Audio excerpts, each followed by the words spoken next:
Welcome to the Gentleman's Guide to Vampires.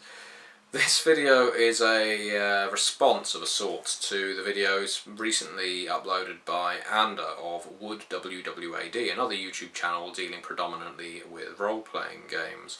Ander has recently done some videos on clans Toreador, Giovanni and the followers of Set from Vampire the Masquerade, and I thought I would jump on the bandwagon after having a word with him. It's an excellent channel, by the way, check it out if you haven't before, and I thought I would do a similar video on Clan Ravnos, and I may do some others as time goes on.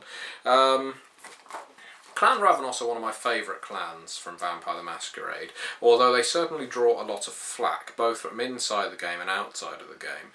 Let's keep this inside of the game, though, as Ander has done with his videos. Ravnos is a clan that has unfortunately gained some rather unfair stereotypes. Well, I say unfair, some of them have certain elements of truth to them. Some vampires consider Clan Ravnos to be nothing more than a base group of charlatans, tricksters and illusionists. Others consider them to be rampant diablerists, completely bloodthirsty and uncontrollable. Most princes don't welcome a member of Clan Ravnos in their domain because they just don't want to risk what that Ravnos may do to them. Other vampires may consider the Ravnos to be a more close-knit bunch of vampires than even clans Giovanni, Setite or Clan Assamite. Needless to say, Ravnos have a certain reputation that goes with them, and that reputation is very rarely good. They are known as the eternal enemies of Clan Gangrel for various reasons ranging back into their history. Some say it's because the Clan Gangrel founder was ambushed by the Clan Ravnos founder during a great betrayal.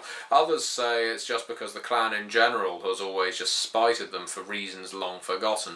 But the point is, the two clans have historically never got along, and it's only recently that they've started to find common ground again.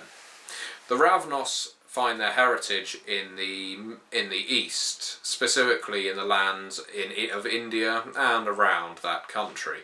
Their founder, Zapathasura, may be a multi-headed dragon entity, according to some, was a great being of terrible illusions and immense fortitude, the ability to commune with beasts both fair and foul, but a bloodthirsty maniac of a monster, willing to mete out whatever punishment on any other being it so choose, and indeed it was a terrible creature to behold. The Zemisi often consider themselves sons of the dragon, but Clan Ravnos can quite happily hold its hand up and state, well, actually our founder was a multi-headed dragon, as many of the legends associated with him, both from Clan Ravnos and from Clan Gangrel and others, put him as such. Needless to say, the Ravnos have a bit of a diabolical past. Zapathasura would cut swathes of bloodshed in its wake, until one fateful night Zapathasura disappeared, entered torpor. No one heard from him. He disappeared. We'll get back onto him at some other point in this video.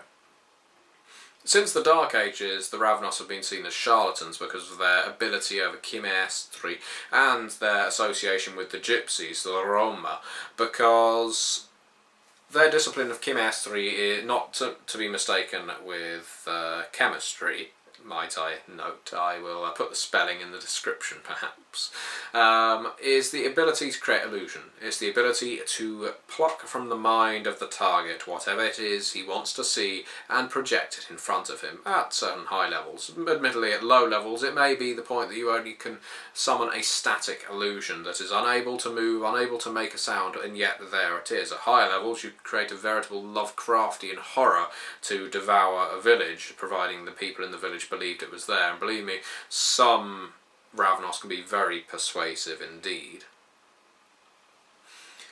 But let's go back to the static image, the one-point discipline of chemistry.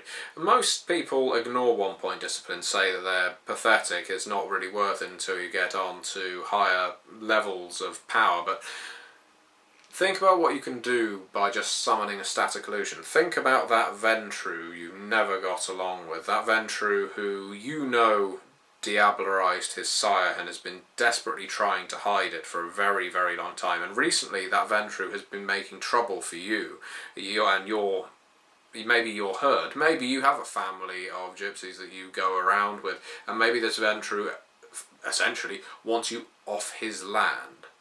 Well, maybe as that Ventrue's crossing a busy street, you will summon an illusion through your use of chemistry of his sire, blood caked on his face, perfectly still, just staring at the Ventrue from on the other side of the street.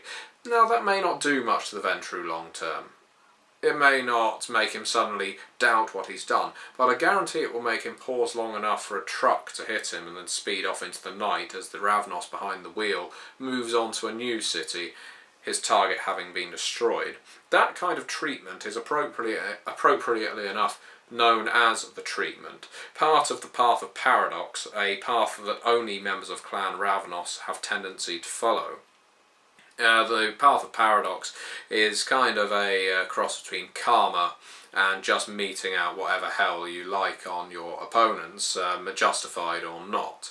If a prince, let's say, is aware that the person who drew the ire of the Inquisition to his city is one of his child, but he doesn't want to implicate his child, he instead wants to blame the outsider, the one that no one trusts, that disgusting Ravnos that lives out in the barrens, he will accuse the Ravnos. The rest of the city will probably go along with it because, after all, no one likes members of the clan. They may brand the Ravnos, or they may even make him meet final death as a result of a crime that wasn't actually his to commit. And this is where that close-knitness I mentioned comes in, where Clan Giovanni and the followers of Set may well, at this point, say, you know, he had it coming, or something along those lines. Clan Ravnos have an unfortunate tendency to hold grudges, and when they hold grudges, they act on them quite promptly. They will make a plan. Members of the Ravnos will find out that their clanmate has now met final death, and they will exact retribution upon the city, not just on the prince, but on the entire city tenfold to what they have just suffered. Maybe they will make a plan to incense all of the gangs in the city and drive them to riot. Maybe they will start doing the same for all the unions of the workers.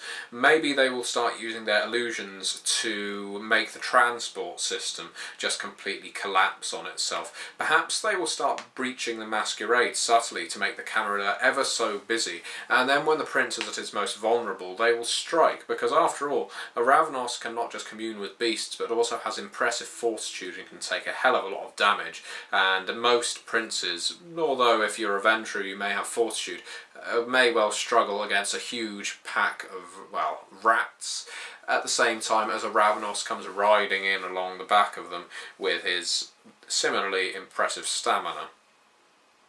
My point is that the Ravnos have an excellent way of destabilising cities, entire cities, if they want to, for as short or as long a time as they want. They could do it small scale, they could do it large scale, but the point of the treatment is to bring about a bit of karma to the perpetrators, the people that would sow the bad name of the Ravnos. After all, what did the Ravnos ever do to anyone? Well, let me tell you. I was mentioning Zapathosura had gone into torpor at some point, no one knows where or when. Well, they found out when he woke up several years ago. One of the first antediluvians to awake in the final nights, and when he awoke, boy was he hungry. As a clan founder, he had an awful lot of blood to get pumping around his veins. So the first thing he did was start drinking it from the Methuselahs, the Elders, the Ancillae and the Neonates of his clan. He didn't have to be in close proximity to them, he just started absorbing their blood and their souls in order to strengthen himself. Methuselahs and Elders started going blood crazy, they started committing diablerie left, right and centre. Ancillae and Neonates had slightly better times of it, but likewise they found it very difficult to control their bloodlust. The sheer swathe of destruction that Zapathosura was cutting around him drew the attention of the Quai Jin, the Kindred of the East, and the Technocracy, a cabal of mages, and it took the combined efforts of both of those over the course of 3 days and nights the antediluvian was fighting in bright sunlight, but his impressive fortitude was able to keep him awake during even that time. They brought him down with a host of spirit nukes, among other supernatural weapons. And after the diablerie was done, which of course accorded the clan another spate of ill reputations, it left the clan slightly worse for wear. Much of the diablerie had been committed among clanmates, and so the clan was all but decimated, mostly now comprising of ancilli and neonates. In these final nights, Clan Ravnos is hardly what it was, but maybe that works to the clan's benefit. After all, whereas Clan Gangrel, their lifelong enemies, may well cross a mountain range to see what the wild is on the other side and take it all in, that fantastic natural beauty, Clan Ravnos crosses the mountain range to get away from the enemies that are pursuing them and put more ground between them. Clan Ravnos has no shortage of enemies, and in fewer numbers they finally have a chance of liberation. They finally have a chance to be free of those ill reputations when they can lend themselves out without having the bulk of their clan living up to former stereotypes. Or maybe it's a time of great weakness when other clans can finally set upon them and remove this clan of charlatans well and truly, once and for all. However you run it, that's entirely up to you. Maybe you would run a game before the final nights even came about. But bear in mind this, the Ravnos were never once invited to join the Camarilla because no one can trust a Ravnos. Ravnos give in to their vices all too easily. It's their clan weakness. And when a Ravnos is embraced, their vice becomes a very important part of them, something that they need to enjoy, something they need to basically feed along with their beast. While their beast is crying out for blood, it is also crying out for lust. It's crying out for greed. It's crying out for wrath. Whatever the case, the Ravnos certainly have an ill reputation, and perhaps their sparse numbers these nights will do them some favours, because word doesn't travel so far when there's only 20 members of your clan compared to when there were 200 of them. Anyway, that was my little diatribe on Clan Ravnos. I hope you found it interesting, and hopefully I'll be along shortly with another clan. Thank you for watching. What goes on in this town is none of your business. As long as I'm living here, it is. Then maybe you shouldn't be living here!